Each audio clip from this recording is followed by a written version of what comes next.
Number 10. Germaphobe. While speaking to Jonathan Ross in a 2015 interview, Priscilla Presley revealed that her late ex-husband was terrified of germs and would take his phobia to the extreme. She claimed that he even refused to use anyone else's silverware, which even included the ones at high-end restaurants. She said that because of his secret germophobia, he never liked to go to other people's homes to eat because he would have to take his own silverware, and that would often cause quite an uncomfortable situation, as you could imagine. Quote, and he didn't like drinking out of cups that other people had drunk out of, even restaurants or other people's homes. So when he drank, he would drink where the handle was, knowing that no one would ever drink at that side. Although this information is not widely known, Priscilla says Elvis has been that way ever since he was a child. She believed that he just didn't like to put his mouth where other people had put their mouth, especially with cutlery and dishes, which is definitely something most people wouldn't have known about the star. Number 9. Liked younger women. In her book Elvis and Me, Priscilla Presley wrote that she just turned 14 when she met Elvis Presley, who was 24 years old at the time and already an international superstar. Despite the scandal, they started an intimate courtship that lasted 7 years before they eventually married in 1967. Now, the age difference is creepy on its own, but it becomes even creepier when you compare that to what Linda Thompson wrote in her own memoir. Thompson, who dated Elvis after his marriage to Priscilla ended, was also very young and inexperienced at the time. In fact, he allegedly told her, quote, I want to preserve you for as long as you need. Whatever he meant by that, it just sounds super icky. Elvis reportedly took advantage of his power to manipulate young, impressionable fans whenever he went on tour. Joel Williamson, who wrote a historical book about Elvis, claimed that 2 years before he met his future wife, the star took a group of 3 girls with him on tour for the purpose of, quote,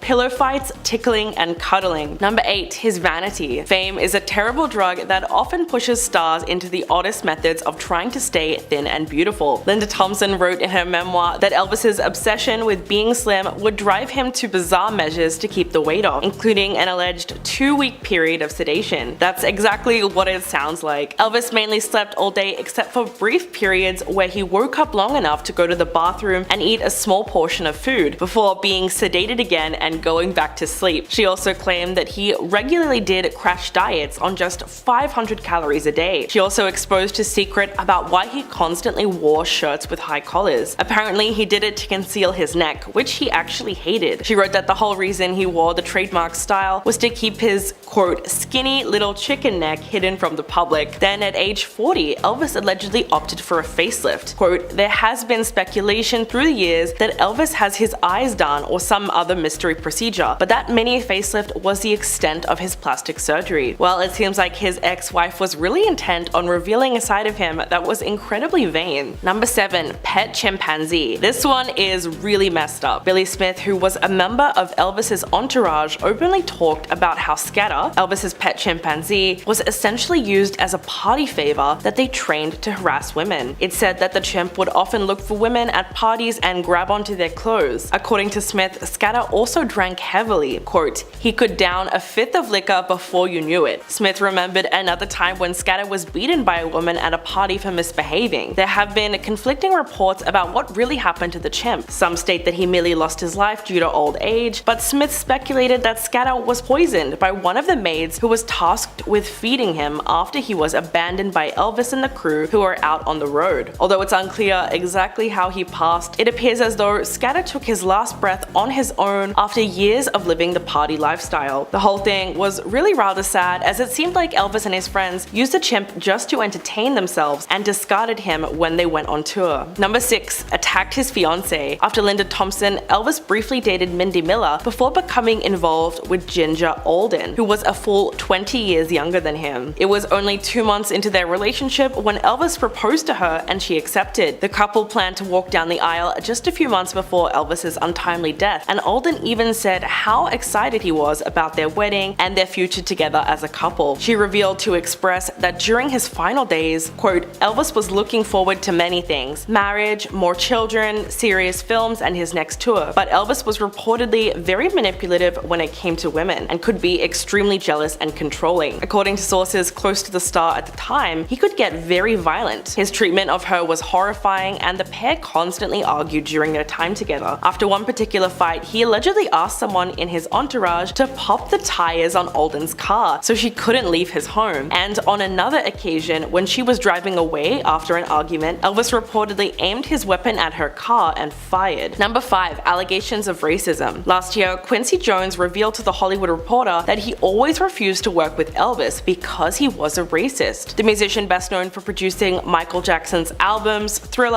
Off the Wall, and Bad, made the comments about Elvis's supposed history of racism in his new interview. The outlet asked Jones about Presley after the producer compared Jackson to the king of rock and roll. The 88-year-old musician and producer described a time when he was writing for the orchestra leader Tommy Dorsey in the 50s, and Elvis came in saying, quote, "I don't want to play with him." Jones went on to call Elvis a racist and added, quote, "But every time I saw Elvis, he was being coached by Otis Blackwell, telling him how to sing." And while there wasn't an overwhelming amount of accusations surrounding Elvis's past racism, there are certainly many allegations against the icon for appropriating black culture and repackaging it to the general public as his own. Despite this, it's obvious that American society still allowed him to have a very successful career, whether it was something the lead singer did consciously or subconsciously. Number 4. Hidden children. Even though he has been gone for many years, Elvis Presley has always been the center of several new scandals and controversies. One of the many that have hit the headlines in the last few years is that the king of rock and roll supposedly kept hidden children from the rest of the world. The National Enquirer actually conducted a 2-year investigation into the hidden children of the Presley family, reportedly acquiring witness testimonies, checking receipts, mail correspondence, birth certificates, and even DNA tests. The result of the investigation allegedly proves that Elvis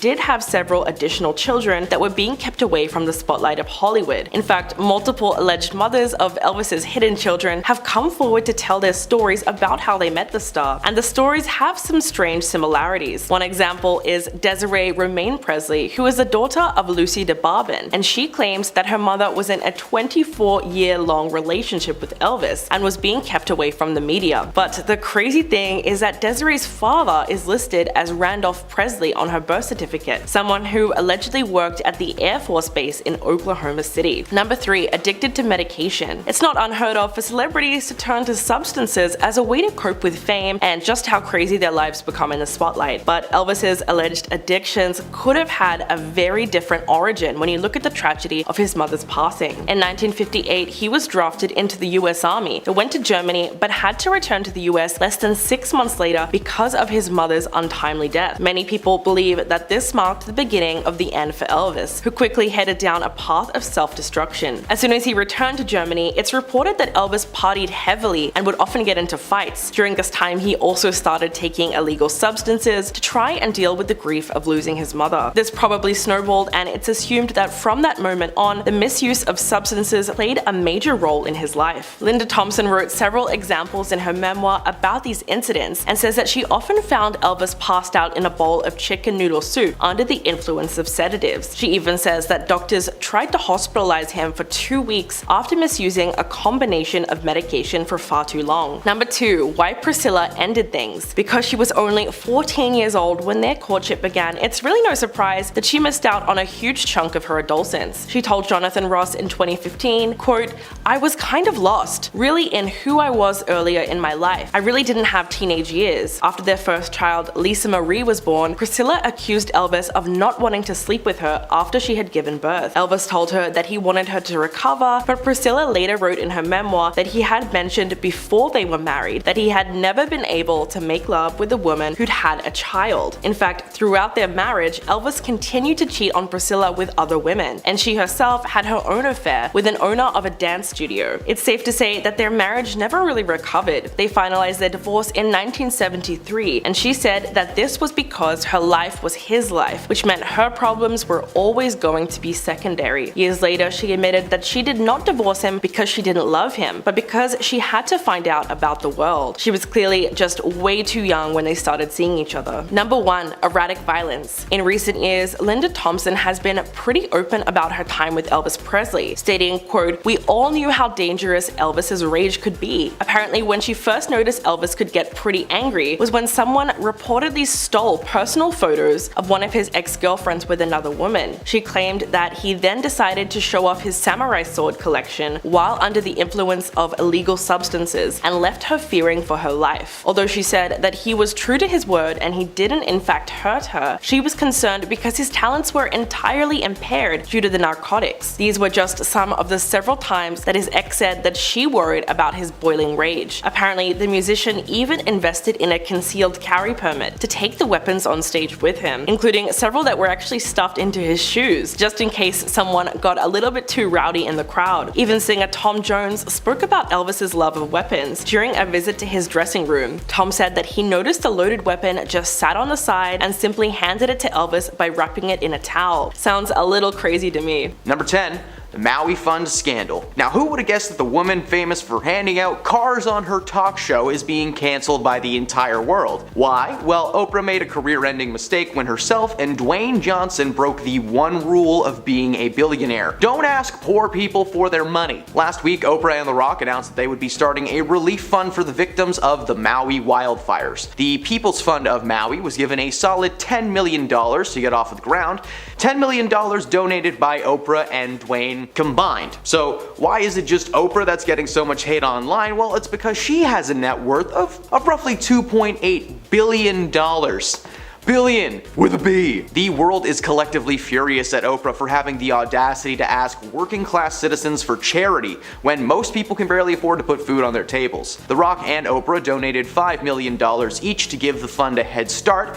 Well, guess what? $5 million to Oprah Winfrey is like $500 to us. Like, it's still a lot, but it's chump change to her. Oprah addressed all the hate online, telling the Daily Mail that she was disappointed in the reactions from the world. Rather than focusing on the good things and the people of Maui, the world was mad that she asked them to give her a nickel. Well, Oprah has yet to confirm if she'll be donating any more to the fund, but so far it's not looking like she will. Number 9. Her controversial beliefs. Oprah has had plenty of controversial people on her show, from so-called medical experts to psychologists to celebrities. Whatever is good for TV, it's good for Oprah. One particular incident that caused a ton of backlash for Oprah was when she did an interview with Suzanne Summers. She was brought onto the show to share her beauty secrets on how she was able to look so young. According to Summer, this treatment that she does on a regular basis will help. Suzanne claims that she rubs estrogen cream into her skin on one arm and smears progesterone in her other arm. Progesterone is just a fancy way of saying steroids. She also claimed that she took 60 supplements and vitamins a day, 40 in the morning and 20 before bed. What really stirred the pot was this woman claiming to be a health expert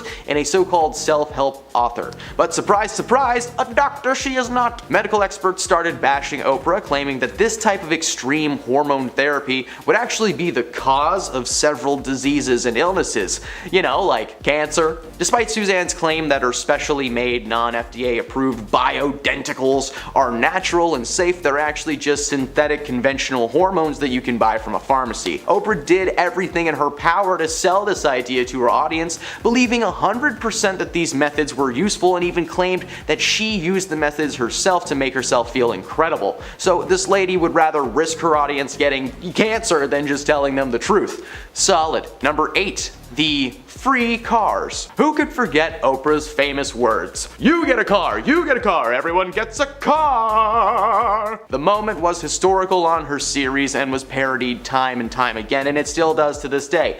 However, what many people don't know is that it was not as simple as, here are the keys, have fun. When someone gives out anything on television, there is always a catch. For Oprah's audience, the catch was that if they wanted to drive away in their brand new car, they would have to pay $7,000 in taxes first. While Oprah's studio would cover, the sales tax and the registration for the vehicles, the audience members were given a choice to either pay the $7,000 and take the car, or just kind of take the cash instead. The infamous moment on the show featured 11 real teachers who were, according to Oprah, in desperate need of a new car. They, along with the audience members, received keys in a box on camera that Oprah claimed to be for their new cars. Everything has a catch, even now though. For someone who is known for being super charitable and generous, the word free clearly means something else to Oprah. Number 7. She will never marry Stedman. Oprah and her partner Stedman have been together for a long time, but have never actually gotten married. While Stedman has never explained why this is, Oprah shared her side of the story. According to Oprah, getting married would mean that she would not be able to have her own life, claiming that everything she had built on her own would be at risk, like he was some kind of a career parasite or something. The strangest part about her logic behind this is the fact that she said on air that she wanted Stedman to propose to her as soon as possible, so not sure what that is. Their relationship has survived a lot despite the years of rumors and speculations.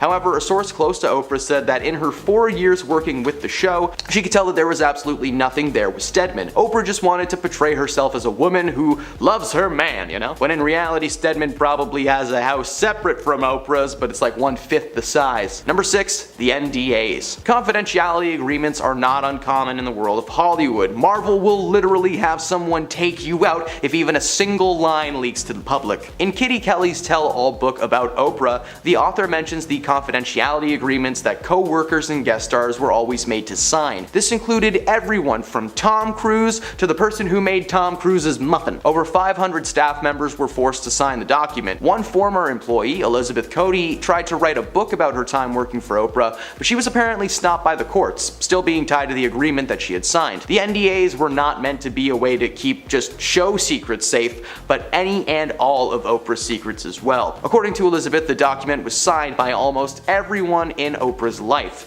She may have this brand of sweetness and kindness, but apparently that's not how she actually is. Elizabeth felt that she was in Oprah's pocket after she signed the paperwork. In 2010, a lawsuit was even filed against Oprah and her company because Unicus Performance Training claimed that they were fired for violating the terms of this agreement, specifically involving advertising with her name or the website of the show. That makes no sense. Number 5, diva. On air, Oprah is portrayed as a wholesome, sweet lady, but according to her stepmother, there is an unknown side to this woman, hidden from fans for years. According to Barbara, Oprah is one of the most controlling people that you will ever meet in your life. She claims that Oprah would not allow them to stay at her house when herself and her husband would try to visit, forcing them to stay in hotels with money out of their own pockets. Barbara also said that Oprah was quick to anger when it came to her staff, with several people being fired left and right over the years for the littlest things. But that's not all. Despite being a billionaire, Barbara allows her to stay at her house when she visits, something that Oprah apparently hates. The first time she actually stayed at her stepmother's place, Oprah allegedly complained that her bed sheets were not 1,000 threads and that her bath towels were not big enough. Okay, that one I can forgive. Ever use a giant towel? I'm never going back. This woman has billions of dollars to do literally anything she wants, and apparently what she wants is to make her family feel like a burden. Number 4, the vegan cleanse. Now when I learned about this next entry, I was genuinely shocked that Oprah Winfrey's show was never considered a toxic working environment. It turns out Oprah was a powerful woman when she was running the show. Oprah was an advocate for a ton of things on her show, but the one thing that she really doubled down on were her views on animal rights. Organizations like PETA praised Oprah for her advocacy, especially when she took it a step further by making her staff join her on a 21-day vegan cleanse. Now, while the cleanse was optional, if you signed up, there was no backing out. You were going to be vegan for 21 days or you were fired. Now, it was never actually confirmed if there was a penalty for leaving early, but according to one employee who participated in the cleanse, they were afraid to back out because Oprah was just so demanding. Oprah was a very serious woman behind the scenes, so we can only speculate what might have happened had she spotted a PA eating a Baconator. Number 3, spiritual beliefs. Now I'm going to start this entry by clarifying I'm not making fun of your beliefs, okay? If you are spiritual, if you're a spiritual person in any way, shape, or form, please know this entry is about Oprah and Oprah alone, okay? In an interview with Harper Bazaar, Oprah mentioned her daily morning routine that starts at 8:30 in the morning with various spiritual exercises. After reading Gathered Truth, she opens up an app called Bowl of Sake that delivers teachings of the Sufi, followed by some light meditation. The controversy here comes from Oprah inviting several self-fulfillment gurus onto her show and just gushing about one specific one named Guru Gary Sukhav's preachings. Now, Oprah herself has claimed to have secret spiritual knowledge about tapping into personal courage and giving general spiritual advice, but she stopped diving too deep into spirituality after this backlash from her fans and readers of her magazine. They just didn't like that about Oprah. Number 2, Wild Child. Several books have been published about Oprah over the years, some from her and some not. In her own book that she wrote, she revealed that growing up she was far from an easy kid to handle. When she was young, she was sent to live with her father Vernon after Oprah was caught stealing from her mother's purse. Despite being an on-screen persona known for charity and kindness, she was actually a menace throughout most of her life according to family members. As I mentioned previously on this list, Oprah's stepmother is not allowed to stay at her house and she's known to be pretty controlling. She admitted to doing some pretty troubling things at a young age, including staging an amnesia bout, breaking several things in her mother's home, and calling calling the police. According to Oprah's mother, she was uncontrollable, ungrateful, and after robbing her, maybe a little crazy. And at number 1, her buddy, Dr. Phil. Oprah is not just responsible for many hopes and dreams being squashed live on air, but she is also the creator of many talk show celebrities, namely health expert Dr. Oz and life coach Dr. Phil. Now, before Dr. Phil had his own show, Oprah had asked him and his courtroom consulting firm to help her with a trial. Before meeting Oprah, Phil had zero interest in being a television personality, but Oprah made him see the light, so to speak. According to Phil, she helped him understand the power of these shows and what they were truly made for. For Phil, he brings people on his show who are struggling with personal issues that just so happen to be good for television. Remember that Catch Me Outside girl? Dr. Phil made her rich and famous. But it's not just Phil that's had some controversial moments though. Her other protege, Mr. Dr. Oz, has had some pretty rough moments. His show is centered around medicine and health, bringing so-called experts on every week. My mother loved this show. Oprah was partnered with both of these people, meaning that whatever their shows made, she got a little something for her trouble. She doesn't like to advertise how much she made from these programs, but considering how many episodes they have done and how long the programs have been on for, it's probably a lot. In at number 10, unconventional childhood. Growing up, Ellen didn't really have a typical upbringing because her parents full-on believed in Christian Science. They essentially used the word of the Bible as their guide to eternal life, which includes how they take care of people when they're sick. It was a system of belief that caused Ellen a lot of physical and emotional pain in her life. The worst part of her childhood was that her parents actually never took her to see a doctor, nor did they give her any medicine when she was feeling ill. Now, I'm sure most of her fans would accept Ellen's Christian Science past, but others may feel alienated by it, so she keeps it pretty under wraps. As a result of being raised in a Christian Science household, Ellen was never even vaccinated as a child. Another secret she doesn't want you to know about. In at number 9, she's a terrible boss. When the pandemic shut down the world, the wealthy among us had a moral choice to make. If you owned a business, do you then give from what you have to keep your employees paid? In Ellen's case, she had a tight-knit and dedicated crew that outlasted a writer's strike and still stuck by her afterwards. Yet when they needed her help, Ellen and her net worth of $400 million said nope. What's worse is that she hired a non-union crew instead to run her show from home. So you force them not to unionize and then turn around and show them exactly why they should have. The backlash comes after Variety reported that Ellen's staff were given no information and entirely left in the dark after filming for the show stopped in March. Oh, and then she said her mansion felt like jail. One thing that I've learned from being in quarantine is that people, this is like being in jail. By the way, that's a $27 million mansion. Feels like jail. In at number 8, not welcome in NYC. When the writer's strike kicked off in 2007, Ellen found herself in a strange situation. Because she also writes for the show, she's a fully paid member of the Writers Guild of America. So when the Writers Guild of America went on a strike that lasted from November 2007 to February 2008, she was forced with a tough decision. Does she support her fellow writers or cross the picket line and go to work? DeGeneres showed her support for the strike, but on November 9, 2007, 9 days into the strike, she revealed that she would be crossing the picket line. The strike is believed to have cost the Los Angeles entertainment industry over $1 billion in revenue.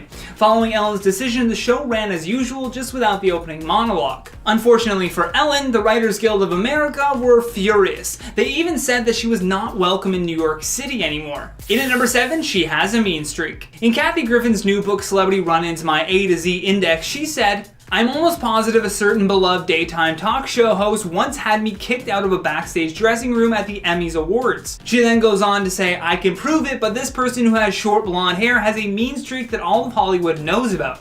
And I don't think she's talking about James Corden.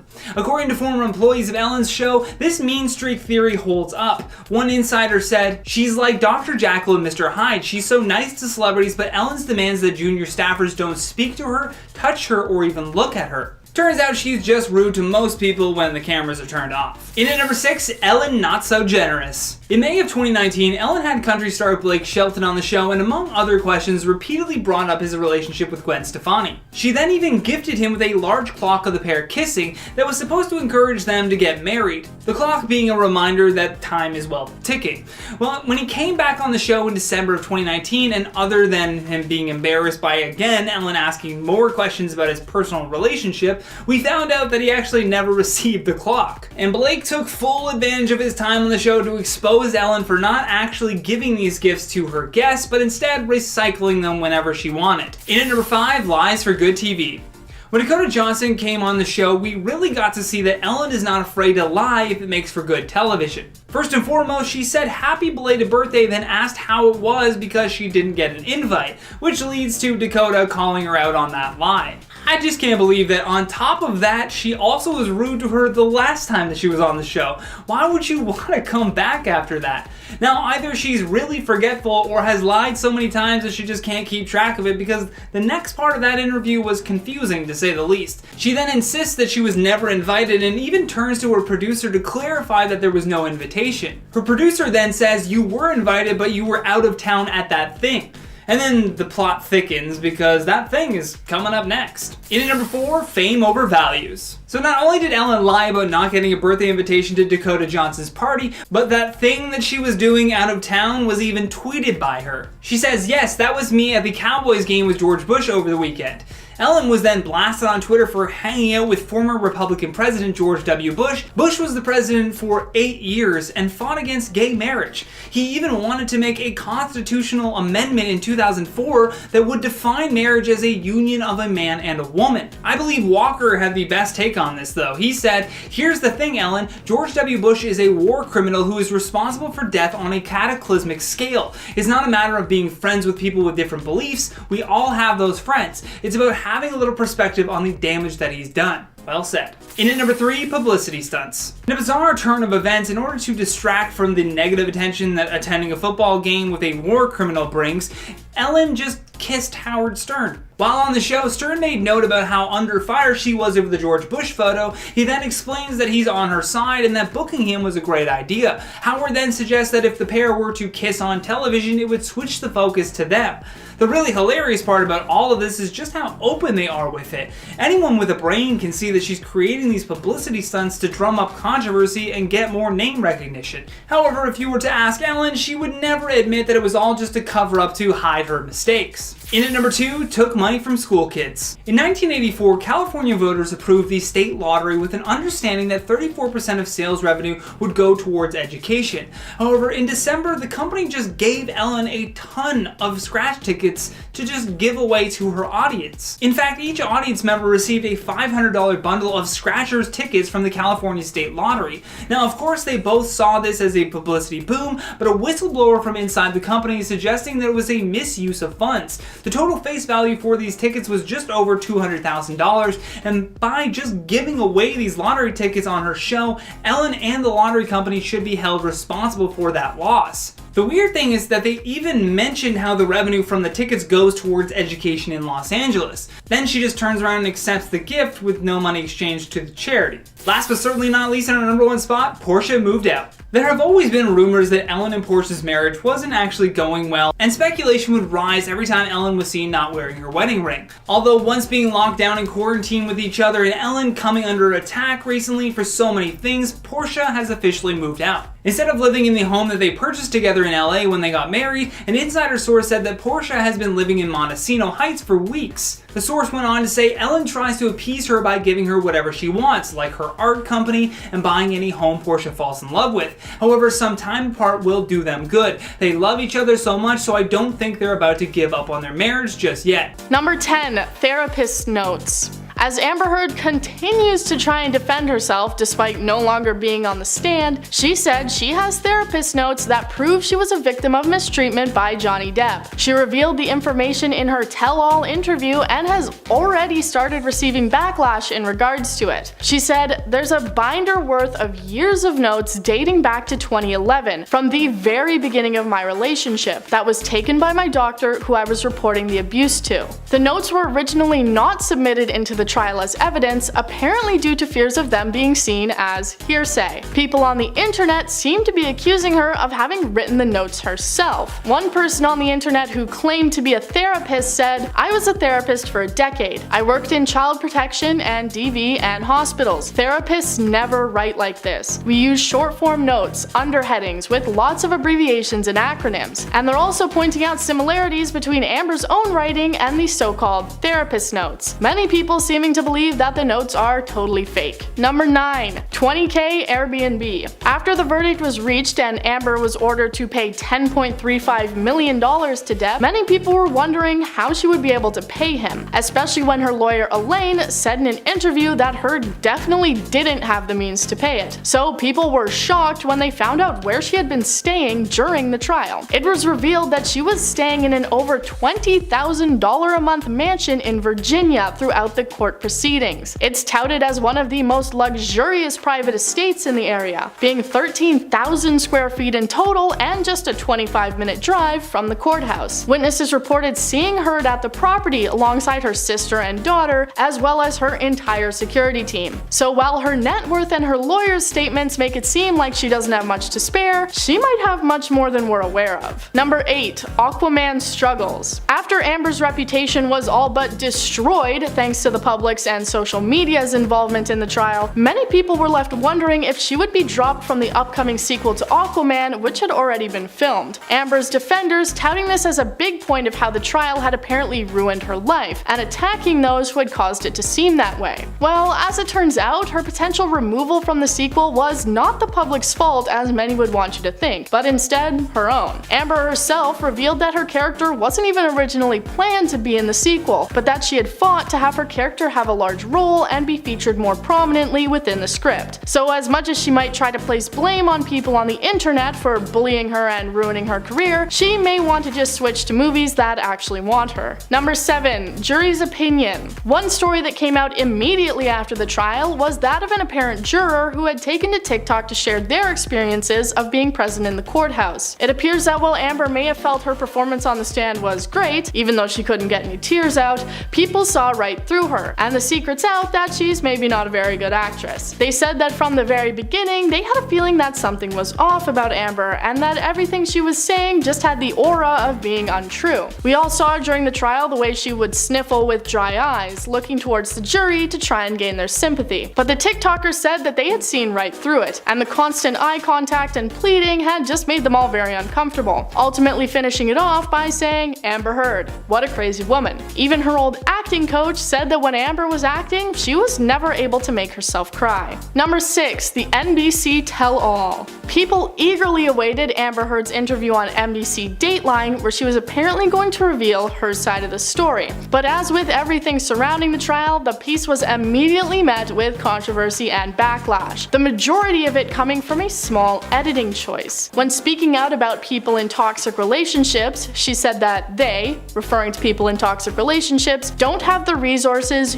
you or I do, explicitly excluding herself from the group of people in bad relationships. They obviously realized their mistake, as when it was released, they edited this out, and they didn't get away with it. People said things like, #Amber Heard's new interview is exactly why the trial needed to be televised live and unedited. The full Dateline interview actually edited out the slip-up about the resources she has that DV victims don't. Another fact about the interview was that she had received all the questions beforehand and had been allowed to make any editing notes to help portray their narrative. Number 5. Using Johnny's children. With the trial finished and no onslaught of new information coming out every day, people were finally able to look back over the previous days and really dissect what had been said in the trial, and even what happened in the years leading up to it. One thing that many people realized and chose to call Amber out for was her apparent manipulation of Johnny's children, and how it seemed that she had purposefully used them against him. She would often criticize Johnny's abilities as a father, saying that they needed to be raised by a real man, and as a result, the children should be raised by their stepfather instead of him. Johnny has constantly made statements about how he tries to do everything for his kids, and said that his main reason for pursuing the trial was for his children, so this had to have been a big emotional hit for him. She also used the children often in the trial against him, claiming that she had been standing up to Johnny in defense of the children, but a lot of people see this as just having been a planned move by Amber. Number 4. Moving on. During and since the trial, Amber stated many times that she always just wanted to move on from the situation and never wanted any of it to go public. Well, secret's out, Amber. It was revealed in one of her writings that she had often threatened Johnny with a large media fiasco and constantly held the chance of things going public over his head throughout their relationship. She also constantly mocked, teased, and called him out over the years after their divorce, people citing social media posts which they believe were clearly in reference to Johnny Depp. Well, it seems like she definitely got her karma, as her threats to go public came very true, and it all turned out very bad for her. The cyberbullying and hatred that she has received online seems to just come as an unfortunate result of her getting what she wanted, that being the world knowing the truth. Number 3. Secret notebook. It seems more secrets could be coming out thanks to one trial viewer's so-called secret notebook that they auctioned online. They had a notebook that they wrote in from days 23 to 26 of the trial, which wrote down everything from jury reactions, Johnny's interactions with his lawyers, and even Amber's actions within the courtroom. The notebook seems to have sold for a whopping $14,000, with all the profits being said to be donated to a children's hospital. Let's just hope they mean donated and not pledged. As cameras can only show us so much, these writings may give us an insight into Amber and her actions throughout the trial that we outside were unable to see, though we may never find out, as the sale of the notebook came with the stipulation that it could not be photocopied or reproduced in any way. So we just have to wait and see if the buyer feels like sharing the contents with us. Number 2. Donation. One massive bombshell that actually came during the trial was that of Amber Heard's quote-unquote pledge to the ACLU. When Amber received $7 million from her divorce from Depp, she pledged to split the money between the ACLU and the Children's Hospital Los Angeles, saying that she would split the payments up over a few years. Up until the trial, they had only received around $1.3 million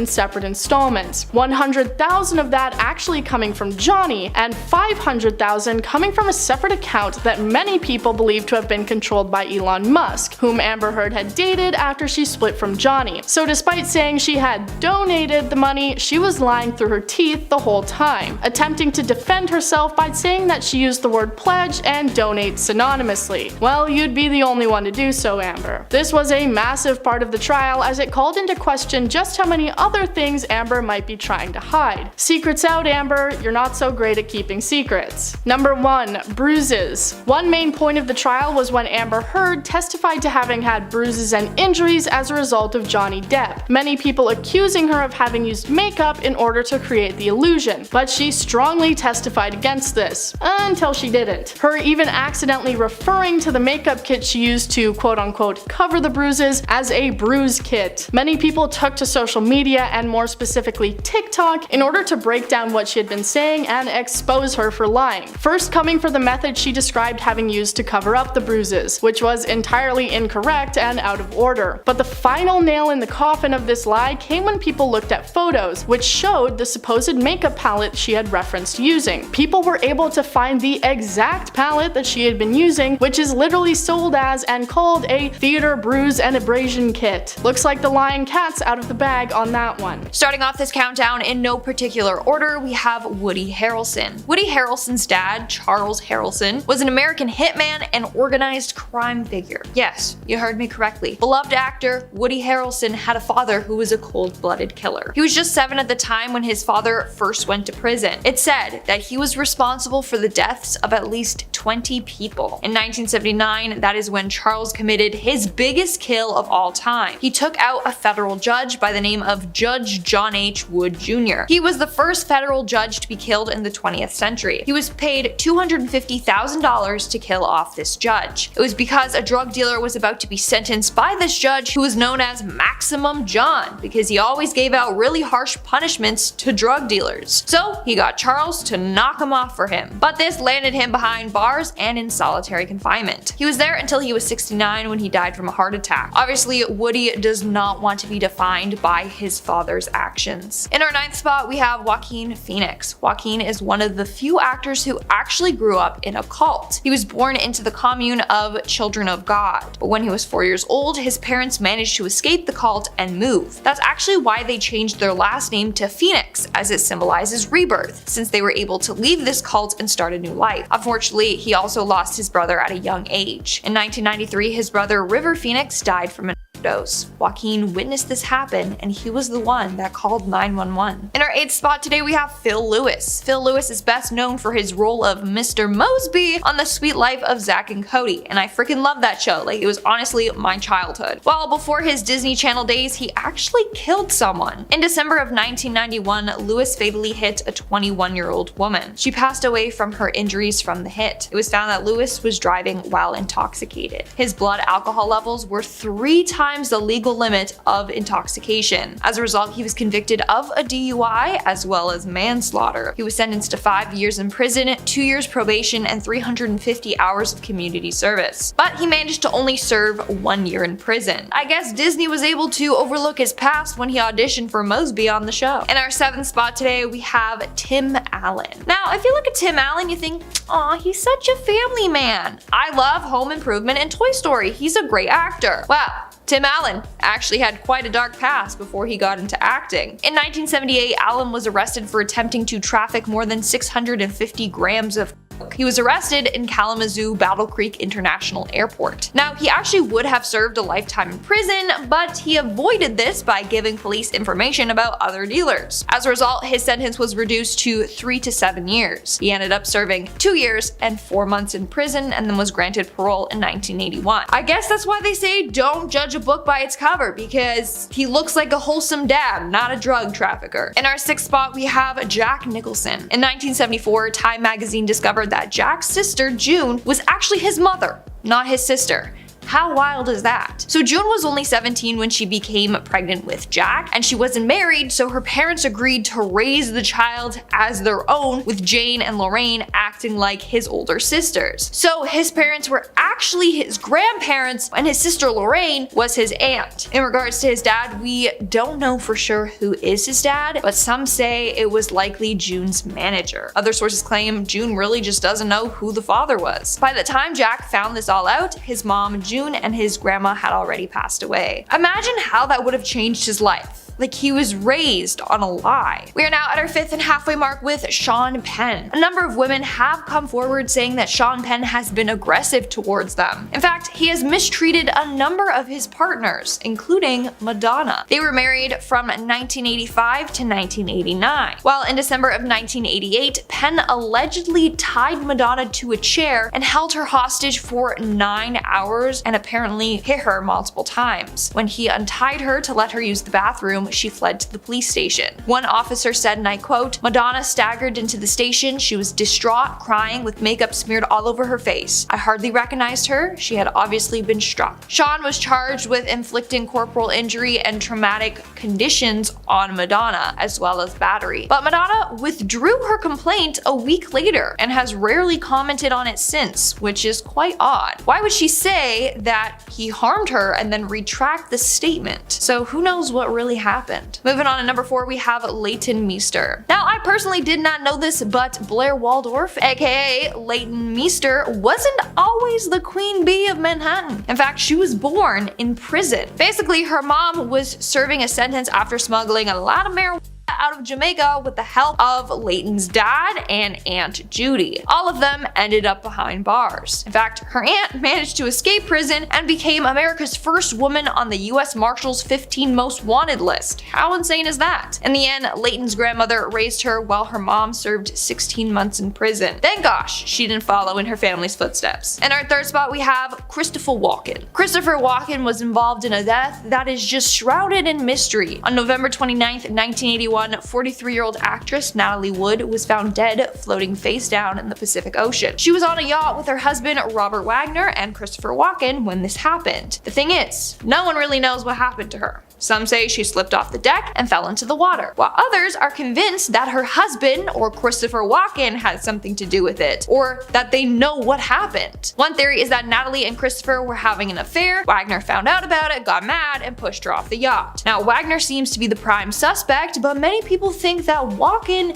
knows exactly what happened. I mean, he barely even talks about the case, and on the rare occasion that he did, he would call it an accident, and also he was absent from the documentary about about her. All I'm gonna say is someone knows something. I'm getting the vibe that Walkin knows what happened and maybe he just feels guilty about it. In our second spot, we have Charlize Theron. Charlize Theron actually had a very traumatic upbringing. Her dad struggled with alcohol addiction and would constantly threaten Charlize and her mom, Gerda. He would never physically hurt her, but he would hurt Gerda. One night in June of 1991, he got angry and fired shots at both of them. During that altercation, Gerda ran and grabbed her own handgun that she had kept hidden and shot him back. Her shots killed him while Charlize watched it all unravel. In the end, it was declared self-defense and Gerda never faced any charges. But think how traumatizing that must have been for her to see her mother shoot and kill her dad as a teenager. And in our number one spot today, we have Ashton Kutcher. Now, I never knew this, and I was incredibly shocked when I found out about it. But on February 21st of 2001, Ashton Kutcher went over to his then girlfriend's house, Ashley Elrin. The two had planned on going to a post-Grammy party, but when he knocked on the door, there was no answer. That's because Ashley was dead on the floor of her home. She had been stabbed 47 times by a man named the Hollywood Ripper. He was responsible for the death of up to 10 women. As a result, Ashton Kutcher lost his girlfriend very suddenly and in a very traumatic way. He was also scared that he was going to be a suspect in the murder investigation since his fingerprints were on her door, but he never was. But he did have to testify in court. Alright guys, that's all for today's video. Just let me know, did you know any of these secrets? Coming in at number 10, we have Cory Monteith's substance struggles. According to Frederick Robertson, during the early Glee days, Cory Monteith was really concerned about maintaining a clean image. When he got the role, he knew he was supposed to be a good kid, and he didn't want his past getting out. With Glee being the beginning of his success, he didn't want the world to know that he was struggling with alcohol and substances. While his struggles may have been kept a secret to the public, Cory had no problem with disclosing them to his close friends and roommate, Justin Neal. In 2008, Cory would admit to Justin about his substance use in the past and that he was trying to stay sober as it was a big part of his life. According to the docuseries, Cory started skipping school to do substances at the age of 13, and he went on to attend a dozen schools, including programs for troubled teens, and often stole large sums of cash from his family. At the age of 19, his mother and friends staged an intervention, leading him to enter into a rehab program in 2001. It wasn't until Glee's second season that he went public with his struggles, admitting in an interview that he wanted to share his past so people didn't assume he was exactly like his all-star character, Finn Hudson, by saying, "I feel like I had to step in at some point and relate to people with my experience and where I come from." Cory's publicist, Leslie Diana, also said he wanted to go public to help others, as Cory wanted to show them that you could come out on the other side and do well in life. Number 9, Cory and Leah's relationship. Glee stars Lea Michele and Cory Monteith didn't go public with their relationship until 2012, but according to Garrett Greer, an assistant to the executive producer on seasons 1 and 2, they first got together years earlier in 2009. He would go on to say they had been an item before the show premiered, and during season 1, or part of it anyway, Leah and Cory were involved, and then later the relationship came back full force. Later, Garrett would go on to describe Leah as a narcissist, and then would go on to note that the other members on the Glee set also didn't think they were a good match. Even the set decorator, Barbara Munch, would make a comment about the relationship when she said, "It seemed odd because it was about her always, and I think he just accepted that." Doug Kirkpatrick, head of hair department in season 3, would also go on to say that Cory and Leah's relationship also had a negative side effect on Cory's mental state. And he said a lot of Cory's confusion had a lot to do with his relationship with Lea Michele. "I don't know if she was a friend.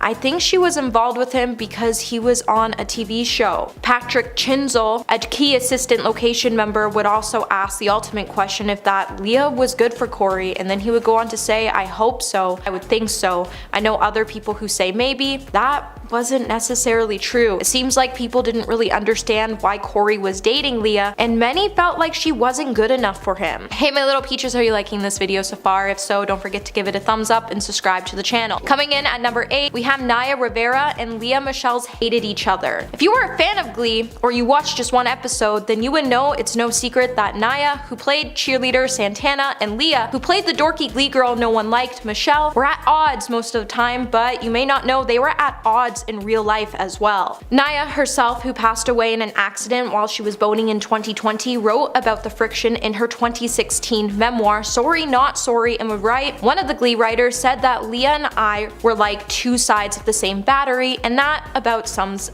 us up. We are both strong-willed and competitive, not with each other, but everyone. And that's not a good mixture. In the documentary, Nia's father, George, spoke of the pair's rivalry, and he would say there was always a fight between them. Always. Everybody knew, everybody saw it. They hated each other, but at the same time respected each other's talent. George would also note that Nia even complained about Leah to production, and it would cause Nia to be briefly let go from the cast. Number 7, Naya Rivera's dad's warning. Naya Rivera's dad, George, recalled the last time he spoke to his daughter, which happened to be via FaceTime, shortly before she passed away. George would go on to say, I get a sinking feeling because we've been boating forever. I was on FaceTime with her, trying to talk her through the pitfalls. First of all, I said, Nia, you're on a pontoon boat. That's not a boat. Why are you on a pontoon boat? I said, do not jump off that effing boat. If you got an anchor, you can anchor it, but do you know how to anchor it? We went through a couple of interactions like that, and then the FaceTime call hung up, and that was the last time I talked to her. After he received a call from authorities about his daughter, George would begin a multi-day drive from Knoxville, Tennessee to Ventura County, California, but even though he considered his daughter was a really good swimmer, he instinctively feared the worst by saying, I knew immediately when I got the phone call in Knoxville that it was over. You don't find a drifting 5-year-old child asleep on the boat at the end of the lake without his mother and have any hope.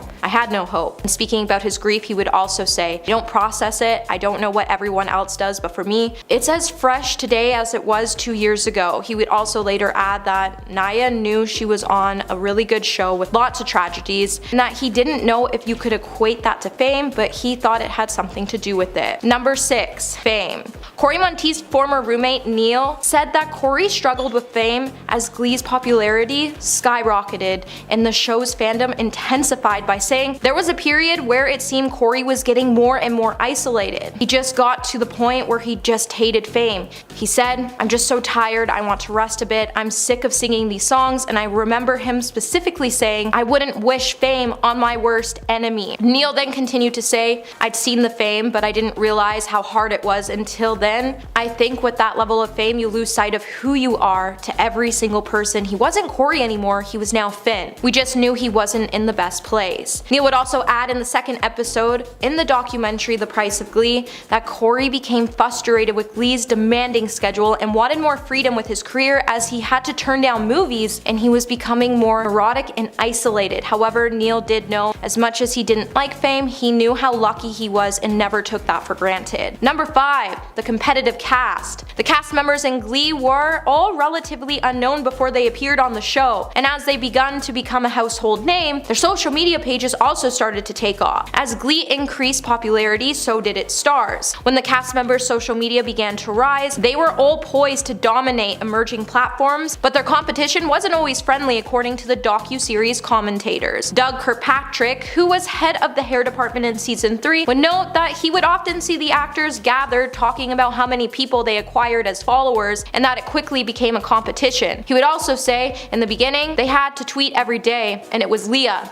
who really had the numbers. Journalist Andy Swift would also note that the actors started competing on their social media pages and they almost began to fight about it immediately. So it must have hurt a lot knowing that even in real life they would be inferior to Lea Michele. Number 4, peer pressure. One of the most controversial allegations in the documentary hinted that Corey Monteith was sober before his passing, but that a co-star encouraged him to drink and it went downhill from there. In the documentary, hair department head Doug Kirkpatrick recalled one of the final times he saw Corey in the troubling story the actor allegedly told him. Doug would say he wasn't drinking, he didn't have any substances in his system, and then the very last couple of days I saw him, he was different. He was under the influence of alcohol. He said he was at a party, he hadn't been drinking, he wanted to have a drink but knew he shouldn't, and he was told by a certain cast member that same night, you know, if you want to have a drink, you should have a drink. I'll be here for you. You can always trust that I'll be here for you. Doug also would go on to add his opinion by saying, in my opinion, you would never say that to someone who is sober, and so that confused him and kind of made him mad, and he started drinking because he was given permission by somebody. While Doug did refuse to mention any names, he would choose to keep the alleged Glee member a secret because he wasn't there when it happened and he didn't hear the Glee member say it in person himself. However, Doug would add that Corey resented it but also took the direction and that he believes this was the moment that sent him on the path to self-destruction. Mark Salling was largely unknown before he landed the role as Noah Puck Puckerman, who was Finn's best friend, and like Corey, he was a bit older than the rest of the cast. At the time, it has been said that both Mark and Corey were 26 when Glee premiered. But according to Munch, Salling's age wasn't the only thing that made him stand out among his co-stars. Munch would say he was quieter, for sure, and kept to himself because I think he felt more of an adult than the others. Just was, a bit off, and he wasn't just a regular young man. He had some issues going on, it seemed obvious. Then a few months after Glee ended its 6th season run in 2015, Salling was arrested for possession of illegal photos and videos that contained younger people on them, a charge he ultimately pleaded guilty as part of a plea deal. He then took his own life on January 30th, 2018, shortly before he was scheduled to be sentenced.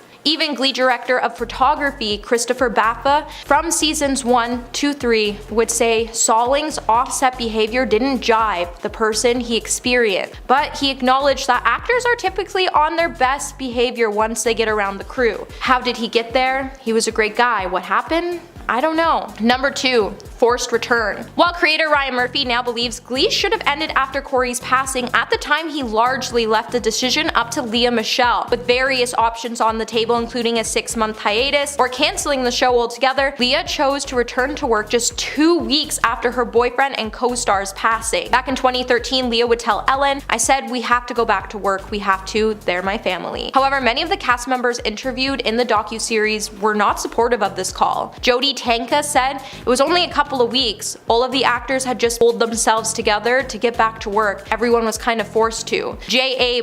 Byerly, a rigging gaffer on seasons 1 to 5, said Fox was conscious that Glee was about to cross the 100 episode mark, the traditional threshold for ultra profitable. They wanted a product, so we spit out a project. They were looking for 100 episodes. In October 2013, Glee paid tribute to Corey in The Quarterback, the 3rd episode of season 5, and the episode follows the members of the Glee Club as they cope with their grief in the wake of Finn's passing, honoring his memory with emotional performances of songs from Season of Love, If I Die Young, and Make You Feel My Love. Glee ultimately went on for 2 more seasons after Corey's passing, but Byerly says he was never far from the cast and crew's minds, and you could always feel an emptiness because Corey wasn't around anymore. And coming in at number 1 today, we have the Glee curse. Over the past few years, there's been much talk about the Glee curse, but the cast seemed to reject this theory. Kyle Birch would say, "I remember someone mentioning the Glee curse to one of the cast members, and they got pretty upset about it because they were like, no, this show is not cursed. There is no Glee curse." Eric Greer would add that bad things happen, it's life, and unfortunately with Glee there was more tragedy than any other show, but not everything can be full with sunshine and rainbows. Christopher Baffa would also add that ultimately those close to Glee want the show to be remembered for spreading inclusivity and positivity, not tragedy. He would also say, "I don't think Glee is ever going to outlive the tragedies of some of the cast tensions or some of the things that were said about it, but I'd hate to have those aspects as real as they are take away from the good that was achieved, because I do believe that good was achieved." Number 10, Portia de Rossi.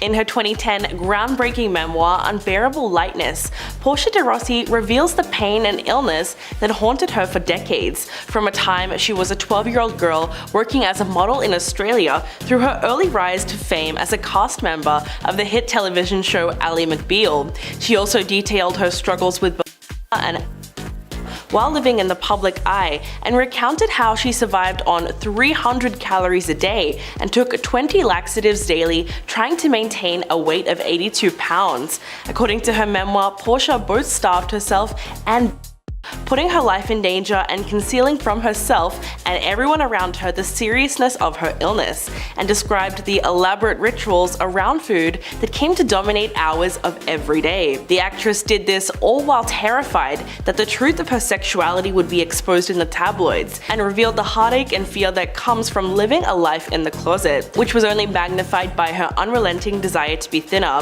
more in control of her body, and the number of calories she consumed and spent. But it wasn't all bad. Portia also recounted how falling in love with Ellen DeGeneres helped her develop a healthy body image, embrace her sexual orientation, and gain inner peace. Number 9, Janice Dickinson. A strange encounter with Bill Cosby in 1982 was described in the 2002 memoir No Lifeguard on Duty by the self-anointed world's first supermodel Janice Dickinson. In her book, she reveals real moments that she experienced with Cosby and goes into great detail when it comes to taking back the narrative. Janice mentioned mentioned how Cosby allegedly answered his hotel room door in nothing but a towel and kissed her.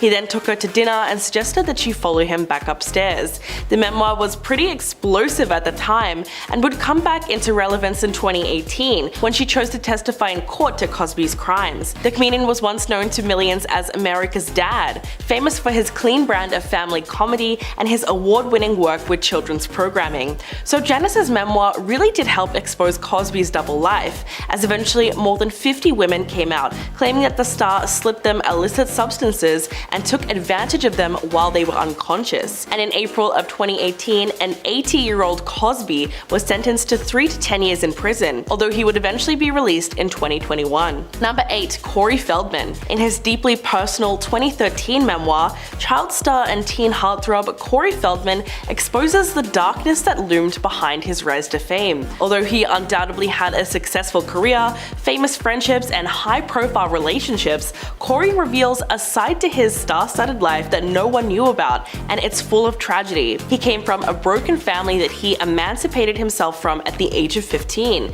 As a teenager, he suffered physical, emotional, and sexual violence. The Stand By Me star was also arrested and struggled with addiction throughout his time as a successful working actor. But most shockingly, Corey also implied that his close friend Corey Haim's lifelong battle with addiction was the result of being preyed upon by a powerful older man. Following the book's publication came rampant speculations about the identity of the offender, and it's something that readers still argue about to this day. His memoir, Choreography, weaves a heartbreaking story of pain and survival that reveals just how dark the industry can really be. Number 7. Holly Madison. Former Playboy bunny and Girls Next Door star Holly Madison dished on how oppressive life with Hugh Hefner really was in 2015's Down the Rabbit Hole. Madison described the many bizarre rules and rituals that Hefner imposed upon his girlfriends. For instance, that they needed to wear matching flannel pajamas, engage in group, dressed in tiny skirts and bralettes, and had a daily curfew of 9 p.m. The memoir tells the story of Madison's time with Hefner from 2001 to 2008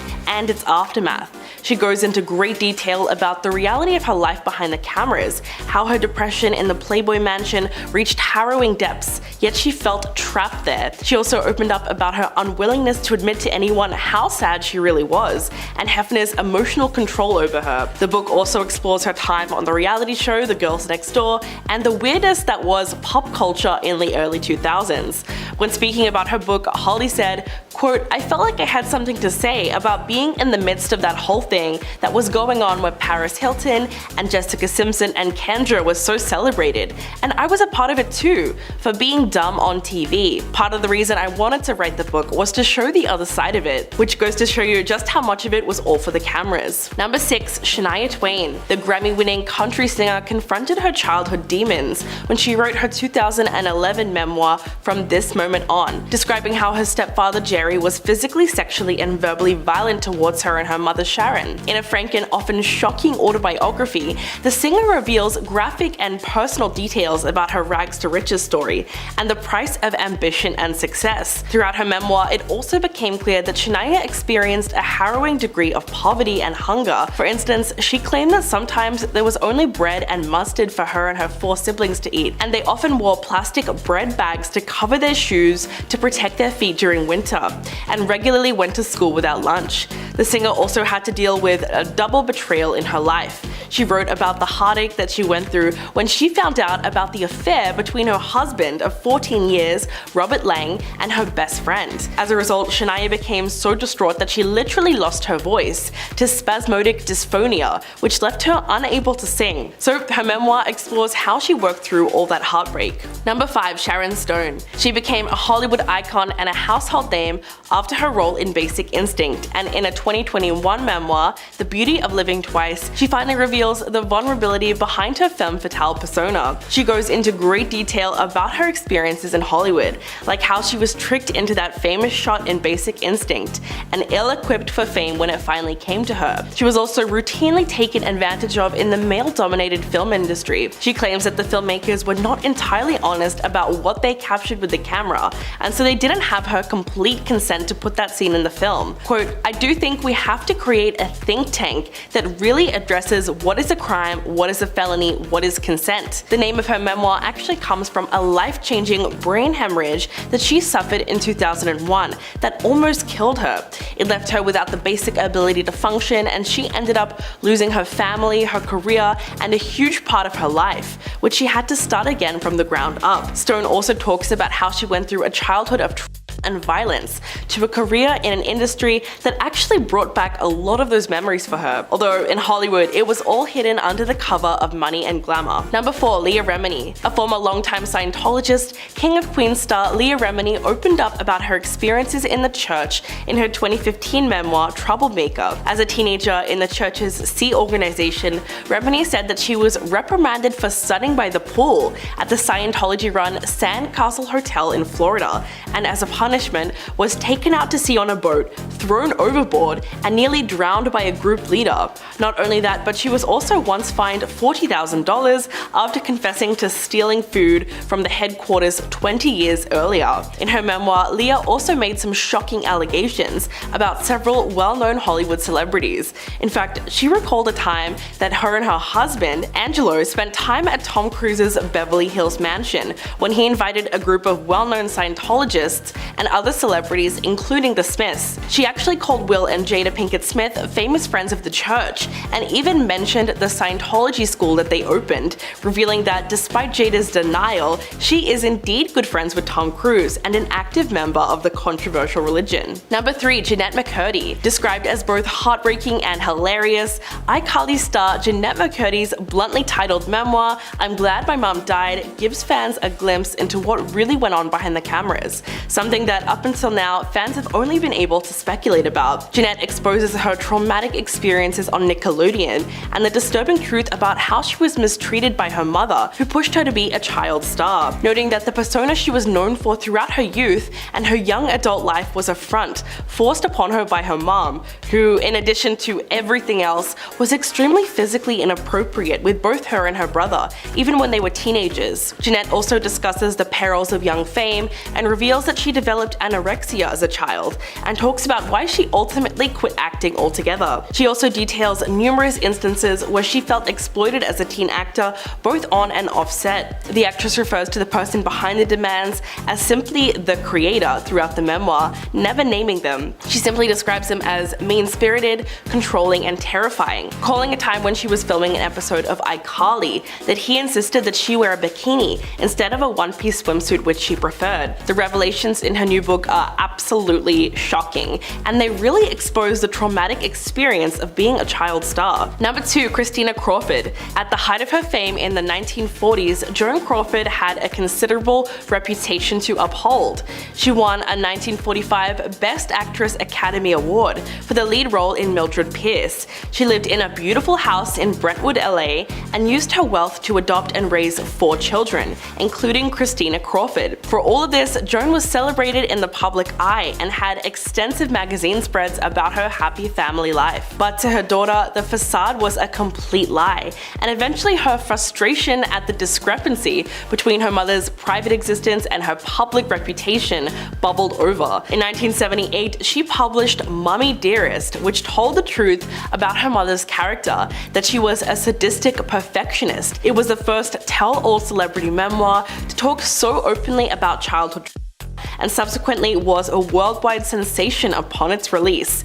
In fact, it stayed at the top of the New York Times bestseller list for 42 weeks, and even resulted in the 1981 film adaptation starring Faye Dunaway that would go on to become a cult hit. To this day, most people associate Joan Crawford with that infamous scene where she launches into a vicious tirade after discovering Christina's dresses were hung up on wire clothes hangers. So it's safe to say that her reputation never recovered. And coming in at number 1, Rose McGowan. In her 2018 memoir Brave, the outspoken actress takes readers behind the scenes of her life in Hollywood, where she has become known as one of the fiercest and realest women fighting to expose the ugly truth about Harvey Weinstein and the systematic misogyny that has defined the industry for so long. The most outspoken of all of Weinstein's accusers, McGowan opens up about when she first met the movie mogul at the Sundance Film Festival, but only only refers to him in her book as the monster. She was at the premiere of her 1997 film Going All the Way when he sat behind her. The next day she was sent to his hotel room where the two talked about films and her acting goals. But as he walked her out, McGowan writes that he pushed her into his bathroom, forcibly backed her into the wall and ripped off her clothes. But most shockingly, after the incident, the actress was driven to a photo op with her Phantoms co-star Ben Affleck. When she told him what happened, he simply said, "Damn it, I told him to stop doing that." Her memoir couldn't be more relevant to current events, as to date, 84 women have come forward with allegations against Weinstein, and he is currently serving a prison sentence of 23 years.